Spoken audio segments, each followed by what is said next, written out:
Hey noobs, I'm gonna totally own you noobs.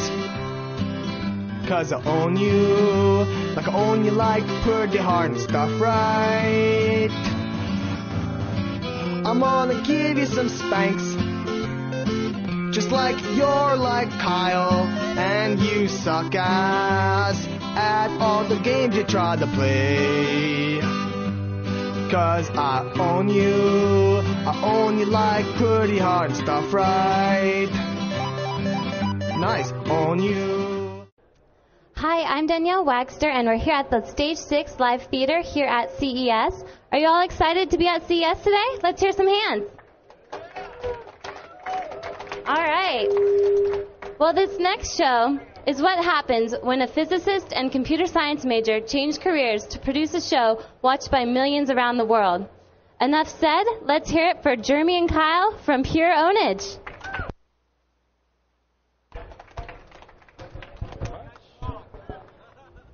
I know.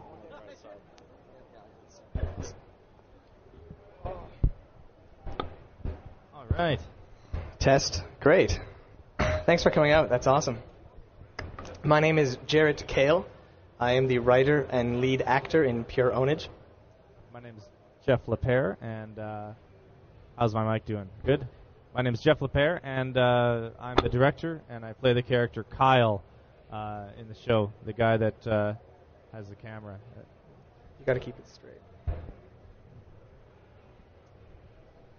All right, so how many of you guys are noobs here? No one? No one's a noob? No, we have a couple guys that are brave enough to admit they're big noobs. He looks like a big noob. Yeah. And this guy's obviously a big noob right now. And it seems like we've got a section of people over here that have heard of our show or that have watched our show before. You guys are the pros. Okay, so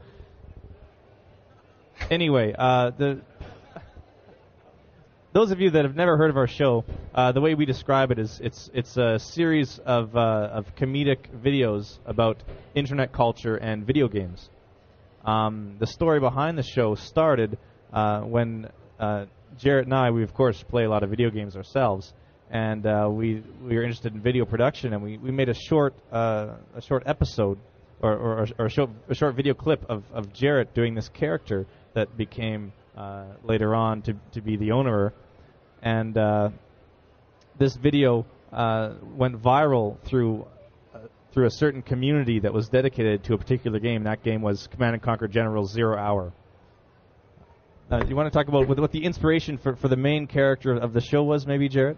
Sure. So, we were really into this game, and as any hardcore gamer can relate to, we spent a lot of time on the forums, and we're interacting with all these other players of this game. And anytime you have a large internet community, you always have these people that are typically very rude and mean and sort of stupid and basically. But at the same time, they're fantastic at the game they play, so you're forced to sort of respect them and often be beat by them, even though they seem to be just 6 years old in their brains. And so that was my inspiration for the lead character, and we never really intended to make a show at the time. We had borrowed a camera from the University of Toronto Library. We were going to make a television pilot sort of in our spare time. And so I just kind of started improvising as this character, making fun of the people I interacted with online all the time. And yeah, we put it on a website dedicated to replays in the game. 300 people downloaded it. And all of a sudden there was this tiny demand for another episode. People wanted to see more. So we got together and we put together episode 1 of the official show. It was 11 minutes long, and then about 1,200 people downloaded it. And again, the demand had grown, and we thought it was pretty cool. I was doing stand-up comedy at the time. A 1,200-person audience is respectable for a comic. It's rare to perform to more than a couple hundred. So we decided to go forth. We made episode 2, and we sort of made a little more general audience, and we brought in the concept of how this character would interact with girls. And episode 2 is called Girls. So we went out in public to some bars, and we just sort of filmed people and filmed Jeremy's improv interactions with these people. And then about 5,000 people downloaded it. And we really our heads started to spin as the show was experiencing this exponential growth. So, so episode 3 we introduced, we wanted to broaden our audience and get out of just Command & Conquer. So we introduced who's now a very, very famous character, apparently better than I am, FPS Doug. And so we brought in a Counter-Strike player to sort of appeal to the FPS genre, which is a much bigger genre in North America. And that was about 30,000 people downloaded that episode, and it was an enormous growth for us. And it just kind of kept going from there. The latest episode was downloaded. It's 46 minutes. We just had our season finale, episode 12. We had 650,000 downloads in the first 24 hours, and just over 1.5 million in the first week. We have a sort of a regular viewership, which is what we describe as the people that watch our episode every month. The total number of downloads in a particular month. So we're about 2.5 to 3 million people that regularly watch the show. And it's sort of transformed our lives into this surreal experience where the cast of the show, the actors, myself, we get recognized on the street regularly. We sign autographs. We get photos taken. We've started to hold live premieres of the episodes, and we have 700 kids show up just screaming and going nuts. And we've sort of started this worldwide gaming cult that is pure Ownage. So essentially, in terms of our careers, what we've done is we've circumvented the traditional broadcast business. The internet's a great thing, of course, as you all know, and the internet allows people to communicate in such a way that it's very easy to send a quick message through MSN Messenger, through an email, and whatnot. So the potential for viral growth of a viral video or of a show, we've never advertised Pure Ownage. We've never had to promote it. It's always just promoted itself. People watch it, say, that's funny, I think my friends would like to see this, and they let them know about it, and that's how our show has doubled after every episode release, up to the point where we are now. We've leveled off at about 3 million viewers. So this is an amazing thing, that it also costs us only $60 a month in bandwidth bills, because we use compression like DivX. We use torrent technology to distribute the episodes to many, many viewers at the same time. So we sort of consider ourselves pioneers in internet television. It's a great business. The viewers don't have to wait for their show to come on. They don't have to wait for a particular time. They can watch it download it on their own computer. And the way we make money is through selling merchandise related to the show. So we sell T-shirts mostly. And in fact, this is one of the T-shirts, the show's logo. We sell lots of these, and there's also the famous Ion Noob shirt that we've sold many of those. So we come up with products related to the show, and we've now been able to support a staff of 5 full-time employees running the store and running activities for our online community. We are also starting to advertise. We're starting to run pre-roll advertisements in front of the streamed version of the show. So there's other ways you can generate income, the more traditional ways. We're starting to do that now. So again, this is different from sort of the YouTube or the viral clips that get a lot of media attention. This is a television show in almost every respect. The episodes are approximately 22 minutes long. They're not just small clips. We built an audience base that treats it, and they love the fiction, and they really get into it, and they really identify with the characters, and it's really an amazing thing. And so what we're experiencing is, for the first time, because of infrastructures like Stage6 and technologies like BitTorrent, that small-time independent producers like Geoff and I can produce a show that is more watched than we're Canadians, and I think our show is probably more watched than any actual Canadian television show, and we've never been on television. We've never advertised. We've just let the merit of the show speak for itself, and it continues to grow. And right now, there's probably about 7,000 people watching an episode somewhere in the world. We've started traveling. We went to Holland, and we still get recognized in the streets signing autographs in Holland, because the show is so global that there's absolutely no barriers, and it's remarkable. Yeah, there's about 40% of our audience is in the United States. About 16% in Canada, and then we've got a lot of fans in Germany, UK, Australia, basically anywhere where there's video games. People are interested in our kind of content. So it's really phenomenal to think how it's very cross-cultural, how the internet is very global, and we don't have any kind of regional fame. It's just really very spread out. So it's nice to know that there's fans everywhere that we go. Nice to know that there were some here today. I was wondering how many CES fans we'd have. That's awesome. Okay, so I'm going to leave Jarett up here. I'm going to go take control of the computer back there. Okay, sounds great. So I think we'll sort of run through the show chronologically. We'll start at episode 1, so you can see just how humble the roots are. A borrowed camera, some borrowed software from the internet, and a couple guys. And literally, just about one afternoon, we shot episode 1 on one tape. It was 4 hours of work. And another 8 of editing, and we put out this episode, and that's how it started. compared with the latest episode, was about 40 tapes, probably over 100 hours on set of shooting, another couple hundred of editing, and we really ramped up the production value. Dave is a very popular character from our show that was never really an actor. He was a real-life friend of ours that, on a whim, we sort of put him in the show and sort of created this bit part character who makes these tiny appearances that are very cherished, though, by the audience because they're so rare. But after episode 9, when Dave started, Dave's a very social guy. So he likes to walk and run, and he's always out in public. So he actually was getting recognized more than anyone because he's so active. And he's not an actor, you might have guessed, because of his composure. So he politely requested that maybe we give him a send-off and write him out of the show because he's an engineer and it wasn't something he was really interested in pursuing. Geoff has a PhD in physics or just left his PhD in physics to work on the show, and I was a computer scientist / stand-up comic, and we were both interested in doing this as a career. So it's something that we jumped in 7 days a week, 12 hours a day, and put our hearts and souls into it. But it wasn't for Dave, so I hang out with Dave all the time. Yeah. In fact, Dave is the guy that plays Tetris in the video, so he did make a contribution. Yeah, he's a fantastic Tetris player. He's like 7,600 rank online. Yeah, he's amazing. Pardon? Jarett. I have a DS. Yes. Actually, I have two. Jarett, sorry to interrupt. One for guests. Yeah. I'm just going to play a clip from the intro clip from episode 1. Do you want to talk us through it, maybe? Sure.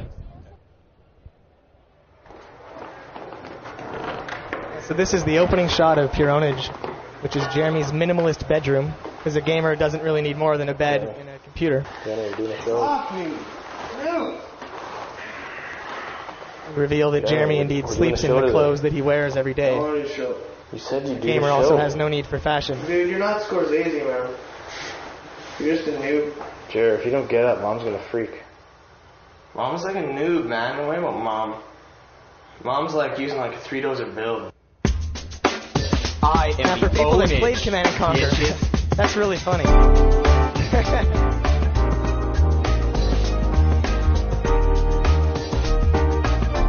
Pure Ownage. See, episode 1 is just a short episode, 11 minutes. It's just sort of introduce the audience to the character Jeremy. Give an idea of his lifestyle. Some people they get up and they go to work and stuff, right? But that's not very stressful, right? They just go to a job. I gotta make sure, I'm still number 1, right? I gotta practice, and it's just not easy sometimes. You're up all night owning noobs, and then expect you to get up. Expected to get up. It's a tough life of a gamer. Why are you on the floor, man? Dude, that's a cool shot. I don't know. Yeah. Kubrick. It's like Kubrick. Who's Kubrick? Like Malcolm McDowell style Kubrick. Such a noob sometimes, Kyle. So again, we're sort of, developing Kyle's character for the first time. It's like my show. Showing he's a budding film student. He's obsessed with film. He loves Kubrick, and you'll notice in all the episodes, he'll often point out a shot that he's borrowing from a famous director, famous film. And my roommate Kyle's on the camera, you can't see him because he's holding it and pointing at me and stuff. My name's Jeremy. You might know me as the owner, because that's what I do. I guess the point of the show and stuff is to So it's me standing up there saying, we're just going to make a show. We've got a camera and we're just going to make a show. And who would have thought that I was right? Most people are noobs, right? Actually became a show. A lot of people think. An interesting thing is that we never credited the show until the season finale. So there was a sense of purported reality to the show, in that everyone addressed the characters as if they were real people. And even though we broke the fourth wall a few times, and it became obvious to any fan with an IQ above 60 that it was certainly not reality, it's been an interesting mystique that's always surrounded the show because of it. But the truth is, we did it because putting your face like that on the internet can be a bit worrisome. And if the show never took off or never did anything, we would have swept it under the rug, right? You're such a noob. Man, there's pressure. It's a high stress lifestyle for no money. I just do it for the love. Lol. Lol. That was a joke, right? That was a joke. So Jeremy uses internet acronyms like LOL in real life. he speaks with a unique accent that doesn't really exist. People in other countries had assumed it was a Canadian accent, but in fact it's not. We just kind of made it up. And I kind of see it as an accent that he sort of learned and taught himself because he has such a lack of exposure to typical social circles that he actually doesn't talk like anyone else in the world because he literally learned how to talk himself at his computer in his basement. So he's sort of a 21st century, the product of a 21st century basement filled with video games, I guess. All right, Jarett, I'm going to fast forward here to episode 3. So this is when we started to introduce other characters, FPS Doug, the very famous FPS Doug. And if you have any questions, this is helpful if it's interactive. Oh, and in episode 5, I think it was, when we showed Strongman, Angry Man. Yeah, that was our that's our take on sort of art cinema. We don't actually have an education. We never went to film school. We're all sort of self-taught by watching. So, like, I guess, like, when we look actually, do you want to show Strongman, Angry Man, Geoff? Like, lots of people are probably going to be, like, saboteurs. Yeah, it's actually Strongman, Angry Man is... They, like, own, like, pretty hard. It's nonsense. It was intentionally nonsense, and I think one of the most fun parts about it is that we still, to this day, people email us their interpretations. Film students email us these detailed interpretations of what each character symbolizes and this and that. And the truth is, we grabbed a camera and we put together a series of random shots, and that's all it is. Like for like a pretty long time, right? Like so here we introduce the noobs next lead character in the show, which is episode 3, and FPS Doug. Doug, he's kind of weird that way. I don't know if like his brain like works too good. It's like I just like to play with people. Huh? Just come on, I can dance all day. I can dance all day. So try hitting it. Come on, try. Boom, headshot. Boom, headshot. Boom, headshot. Dancing. You see me dancing? You know, he's just like has lots of energy and always talking about like killing people and stuff. Boom, headshot. It's like I can dance all day. Coming down the Doug is an obsessive first-person shooter player. The idea behind the character being anyone that plays just a little weird, Twitch game, you know, so religiously would, you want me to show that? by nature, be hyperactive. Sure, what's up, I'm Doug. Fuck! When we were like younger and we were like kind of like little noobs together, you know, and we. So here we're establishing that Jeremy and Doug actually have a history. With toys at the start and of our stuff, series, right? They were in the midst of a falling out. You know, then we got into like video games and stuff, like we played like Nintendo, and then later like some Sega and stuff, and but, you know, we got older, and then eventually, you know, we bought some PCs, you know. So Jarett, I think it's time to fast forward to episode 4 when we introduce. Oh, sorry. Is there a question at the front there?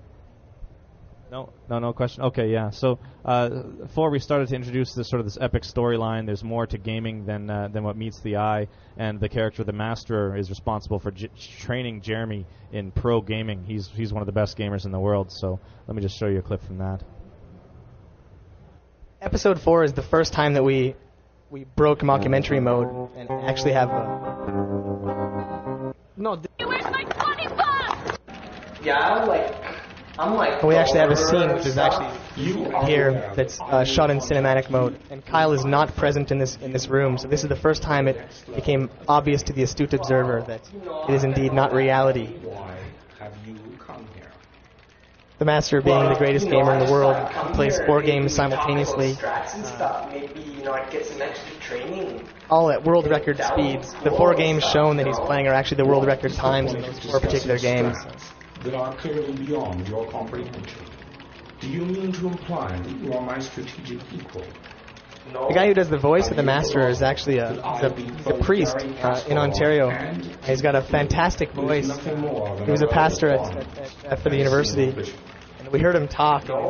He's just a golden voice. So it's really funny. The early recording sessions, when we ask him to say things like lol and raffle and noob and ownage, they're pretty funny because he has no idea what he's saying at all. He's sort of phonetically reading it.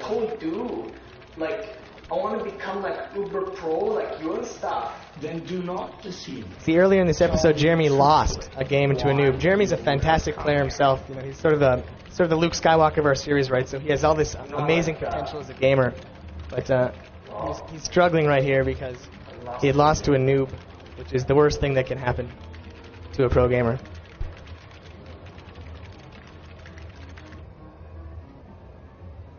You are certain of this? Your opponent? Yeah, we were interested just because we're interested in filmmaking and storytelling. It always helps if you have a little bit of fantasy. You can just you can jump into fantasy a little bit more. All these doors open up for what you can do, and we thought it was cool to sort of introduce the idea that there are these super gamers out there that aren't out there competing for money. In fact, that they live in basements. To access the master's basement, there's a series of pipes and tubes. Not bad. Okay, I'm going to fast forward to the, we do a little training montage here, and this was a lot of people like this. Our first action sequence. This is sort of how one goes about training to be better at video games in the ninja way.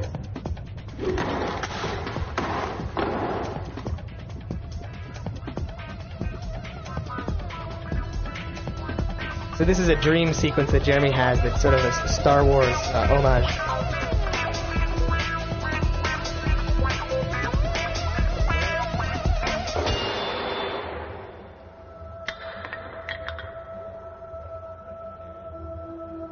There's no escape.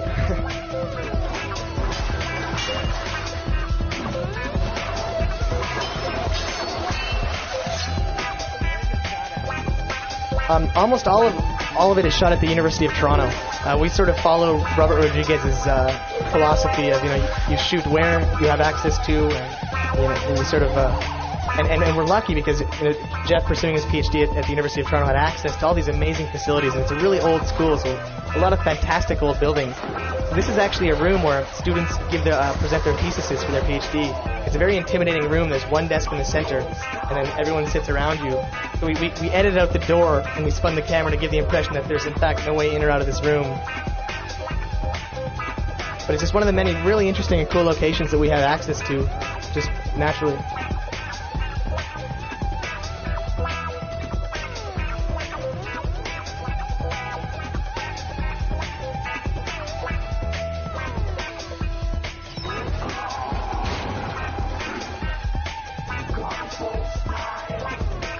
So of course, all their fighting styles are based off different video games.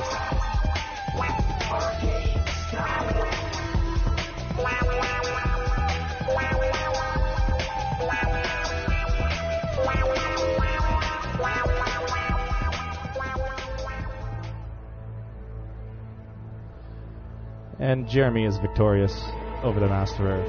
In my dream. Only to reveal it's himself. And he reveals his own face, like Luke Skywalker. But in fact, an interesting bit of trivia is that there's something about that image that it's not recognizable as me. And my own mother asked me, "Who is it in the mask when you pull your when you're masking?" Jeremy. Okay, I think I'm going to fast forward here to episode 6. Now, this is sort of our take on our take on gamers and how they would interact with somebody of the opposite gender. So this is Jeremy going on a date. Episode 6 is when we introduced the hyper-popular World of Warcraft, which probably half of you play. I'm going to take a wild stab. And we introduced finally a love interest for our lead character. No. There's no real romance. She's a Supergirl, but she had a boyfriend and still does since we started filming. So maybe she breaks up.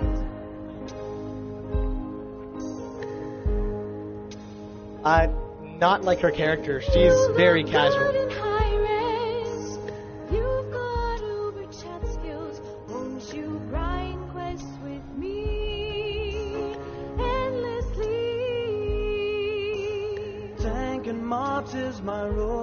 All of the music in Pwnage is original. All of it's composed by Geoff. Most of it's performed by Geoff. We have guest vocalists and guest instrumentalists.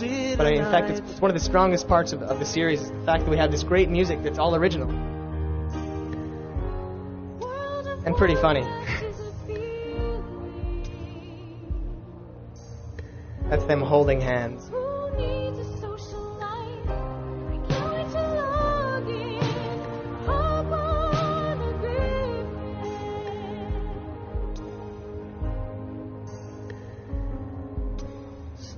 This is Mr. Davin Langell on the vocals. He's a very talented man. He's also our lawyer.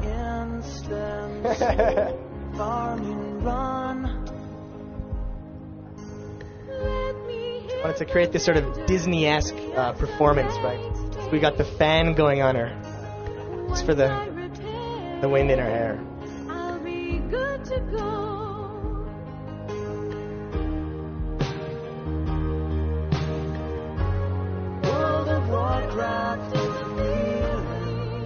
This was, of course, very beneficial to our web traffic as we had a main page link on worldofwarcraft.com the next day. After this episode, we experienced a phenomenal growth in our audience.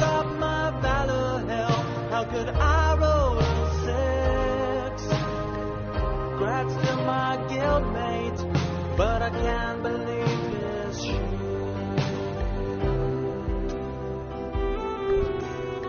That's me pretending to play the saxophone.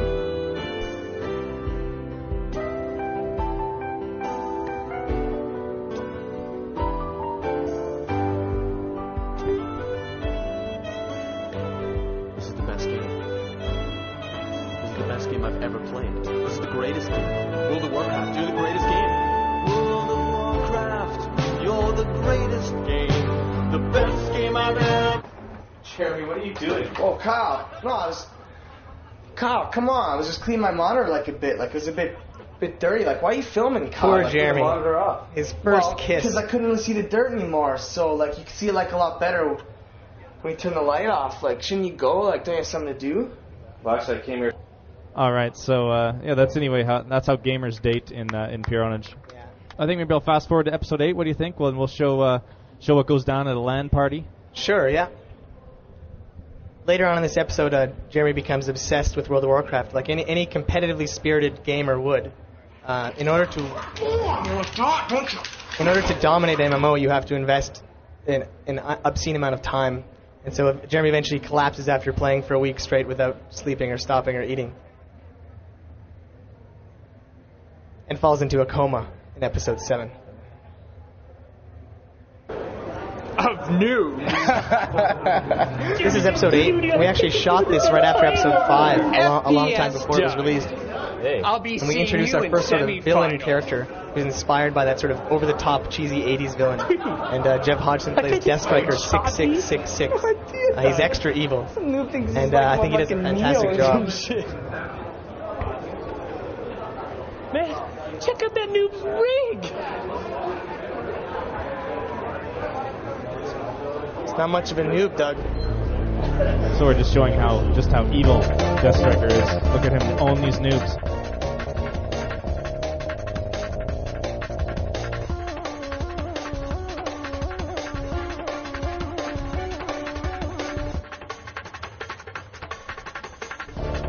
That's my real-life girlfriend.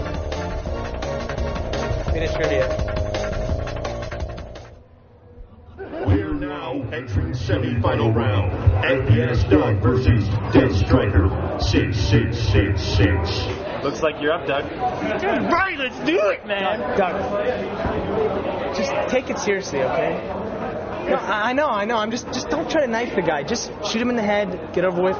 See you in the finals, have some fun. Man, don't worry, dude. Headshot done.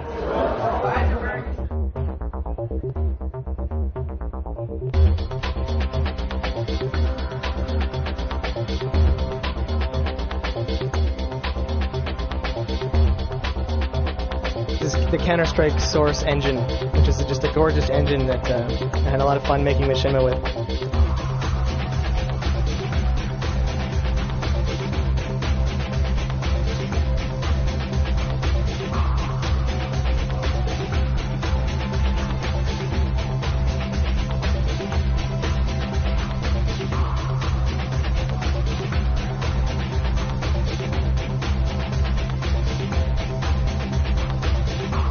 Heated battle between this guy.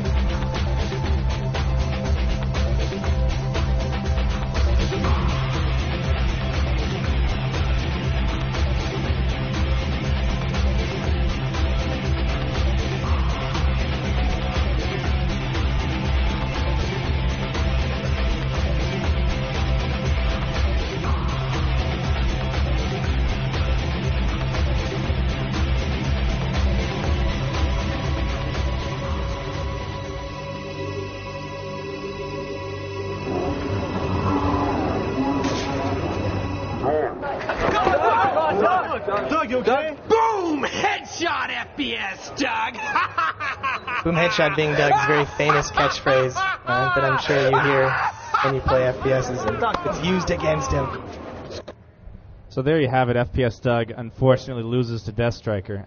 And if you want to see what happens in the end of the episode when Jeremy and Deathstriker face off, you'll have to go to our website and check it out. All right, so maybe should we show something from episode 9 and then you want to show the Call of Duty 2 intro sequence? Sure, we can do that. So you want to talk about the Machinima, Jarett, a bit? Sure. Actually, we had such a great time making the episode 8 Machinima stuff that right after we finished the episode, I went to work on creating sort of an intro for episode 9. I used Call of Duty 2 because I just finished playing it. It was a gorgeous game with a gorgeous engine. So this is sort of my cinematic directorial debut as I string together this story in Call of Duty 2.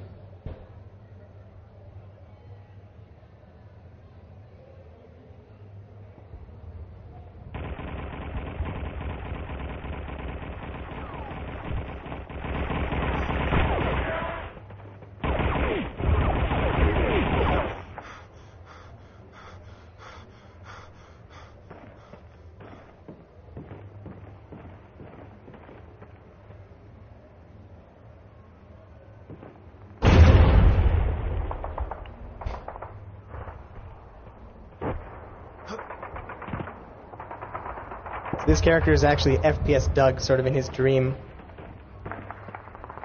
Doug, is that you? Harris. Where the hell is everybody? I know how to say this, but the clan's dead. We're the last ones left. What? Valentine? Sniped. Bowser Delta? Camped. Delastank? Snipers and campers. All gone, Doug. They're all gone. Those goddamn Krauts. Doug, just listen to me for a sec. I just want you to know. I don't want to tell you. Now get down, get down. I want you to do. Man, I wish they'd turn on friendly fire. Doug, I want you to listen to me. You're the best friend I've ever had. It's been an honor fighting by your side. And if we ever get out of here... Harris, move!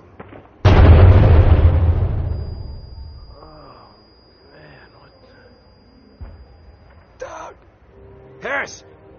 How bad is it? I don't know what to say, Harris. You're pretty messed up, man. Doug, I need you to do something for me. What is it? You want me to take a letter back to Susan? No. What? Don't tell me you got a watch up your ass. What? Man, no, Doug, I just wanted to... You laughed before it was said. I have a feeling you've seen this before. One last time. Lame. I know how much you hate his friend's final request is to hear a last boom headshot. Just one last time, please. Boom headshot. Gotta go!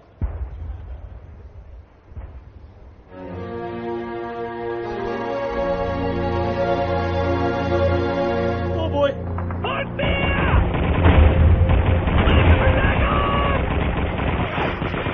This looks real, man! You can't be faster!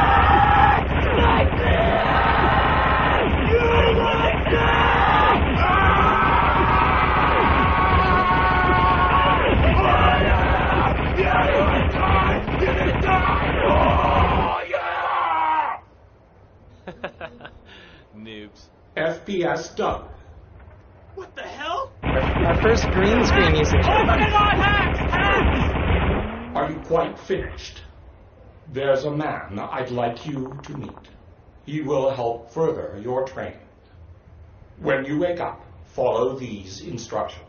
So it's Doug being communicated to in his dream, his goals for the episode from the Master. All right, so yeah, if you're interested in seeing more, that's episode 9.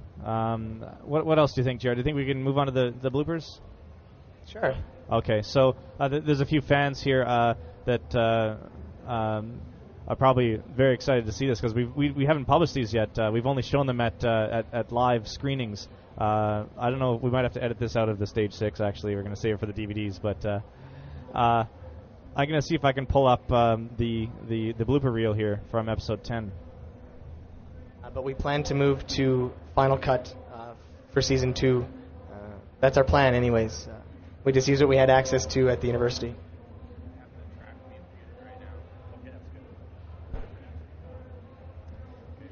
production cost of episode 1 was $9 for the tape and our time. It was all board equipment.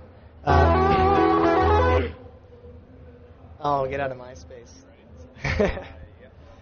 Now the production costs are probably a few thousand for an episode. Nothing huge again. The biggest cost would be the acting, but mostly it's all donated. Most of the actors in Pwnage are aspiring actors in Toronto that are willing to work for free, and it's fantastic exposure. They get recognized in the street. It's like they're living their dream. So we're pretty lucky the amount of volunteer talent that goes into the show. And I can show you too. This is the end of episode 10. Jeremy just feels empowered. He just kissed his girlfriend for the first time, and now he's going to steal back his computer that his mom had taken away.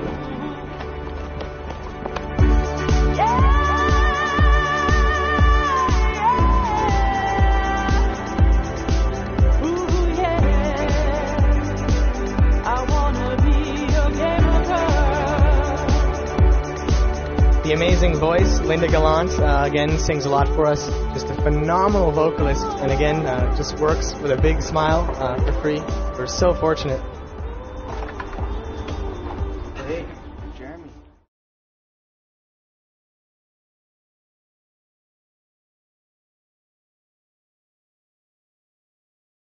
I estimate I've rubbed about 500 shirts on my balls now. Anyway, so that's our show. I'm glad you guys came to check out our little Stage 6 presentation. Now, maybe we still have some time, so maybe we should open up things to some questions. You're going to maybe put HD video on Stage 6? Well, streaming HD on the internet is actually... I don't think we're going to be doing that because we would like to reserve the highest quality versions of our show for DVDs or Blu-ray discs or HD DVDs or whatever we're going to be doing. So we'll probably stick with a easily streamable web version that is of lower quality on purpose, just because we'd like to, build a studio and buy more equipment, and obviously DVD sales are going to help that. So. But it's great that it is possible to do that, technologically possible, and we may do short features, things that we don't intend to be full episodes and whatnot. We may be interested in streaming HD, but we're definitely shooting Season 2 in HD. When is Season 2 coming out? You want to ask that? Our plan, and now our plans always change, but the current plan, it looks like mid-April should be the release, the season premiere of Season 2. Prior to the launch, similar to what we've done with the last few episodes, we'll be doing a tour and showing it live in theaters. The last episode, we just toured across Canada. This time we're going to come down to the USA, and we're going to do a bunch of stops in the USA and Canada. We might make even a jaunt to Europe, and then following the tour, we'll release it on the internet. Probably late April on the internet, mid-April for the live screenings. Are you coming to LA? Again, we don't have solid plans, but it is a place that we really like to come to. We have a very dense audience in California, and we'd really like to rent a big theater and blow some people away, because really the live screenings, we have some video footage of it there. It's really a sight to behold. The lineups just go blocks long, and people are singing in the lineup, and it's such a strong cult following. People feel so strongly about the show, and they're so proud of us for having taken it to where we have, that we just have this amazing audience. It's such an amazing experience that I highly recommend you check it out if we do come down. All right. That question was, are we coming to LA for a premiere? Yeah. I don't think they got it. How often will you plan to come out with new shows? We're going to shoot for about every 2 months. We've averaged, up until now, it's been about 2.5 to 3 months per episode average. And it's actually worked in our favor. A lot of people early on would demand that we release them more frequently. But what it's done is that it's created it's really an event when a new episode comes out. Our fans get really excited because they've waited so long, and especially to 14, 15-year-old kids, 3 months is an eternity. So when it comes out, they get so excited, and it really generates a lot of buzz. So I think we're going to stick to that formula. We just bump it up a little bit to about every 2 months, and see how that works out for us.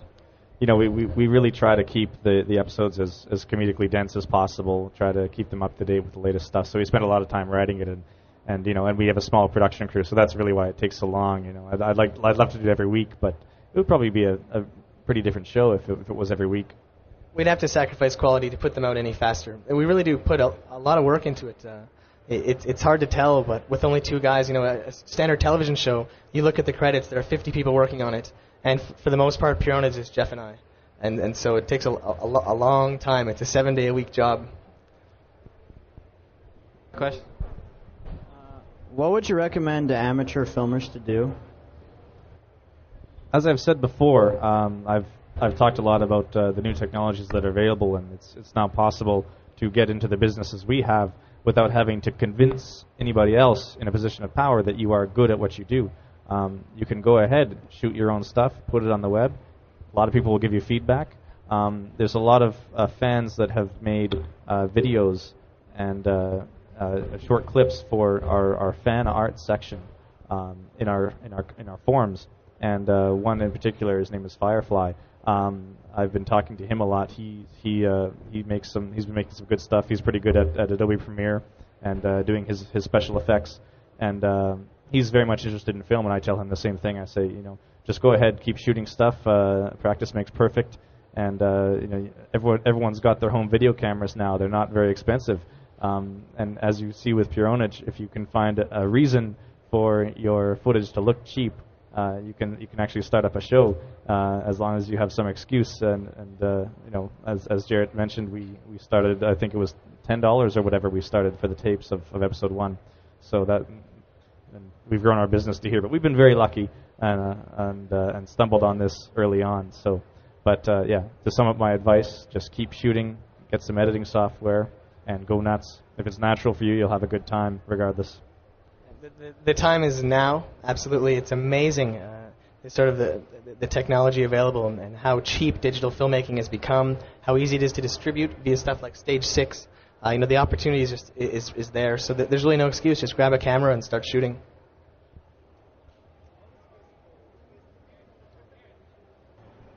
What is best for gaming? HD, DVD format, or Blu-ray? What would you prefer? Is that sort of a Microsoft versus Sony question? I really don't know. I guess technologically, I've read on paper that Blu-ray, ultimately the consumers will decide which one gets used. And until I get my hands on it, I don't want to put out an opinion. Personally. First of all, I'd like to praise you. You've done a great job. The gaming community definitely needed... I'm getting some feedback. The gaming community definitely needed someone like you to really bring the community together, because before that there was really no place where everybody could go, and it seems your forums have exploded also in this effect. But in a sense, it's difficult to keep it fresh, and I've noticed even in my sense, I love the first episodes, but slowly but surely I felt myself getting disconnected from you folks later on. So I wanted to know, how do you folks come up with the creativity to keep it fresh? Well, one thing that helps is that the style of the show is constantly changing. It's never sort of a linear path. We're not moving towards any goal with the show, but you'll notice every episode is slightly different. And so we think it helps to keep it fresh a lot. If we had stuck with strictly the mockumentary at the start, I think people would have been a lot more bored by the 12th episode. So we did things like introduce fantasy elements, we jumped to cinema, this and that. Now that the show is credited and we've sort of escaped this purported reality, we have just some amazing ideas for season 2, which I can't give away. But again, we always try to think of something new, whether it's the way we direct it and edit it, or just the writing, or the story in general, introducing new games and new characters. And there's such big things in store. I wish I could talk about it. But. Also, generally speaking, in terms of keeping it fresh, some people say that the characters in the show are exaggerated versions of ourselves. Well, we're all gamers as well, and sometimes something will happen when we're playing a game, or we're at someone's place, and we just think, we got to put that in the show. So keeping things fresh is pretty much just being gamers ourselves, being aware of the gamer issues and living our lives as gamers, and then sort of giving it a comedic twist and a little bit of exaggeration, putting it in the show.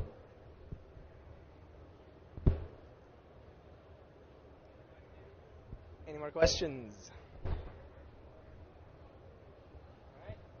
Awesome. To play some Nintendo Wii? Yeah. Yeah, so if you guys want to stick around, we've got a couple things planned. I think has the raffle finished already? Okay, yeah, the raffle's going down now, and then after that we're going to hook up a Wii and see what we can do with this projector. Do you want me to just choose one? For Philips DivX certified DVD player. You guys want to do the honors?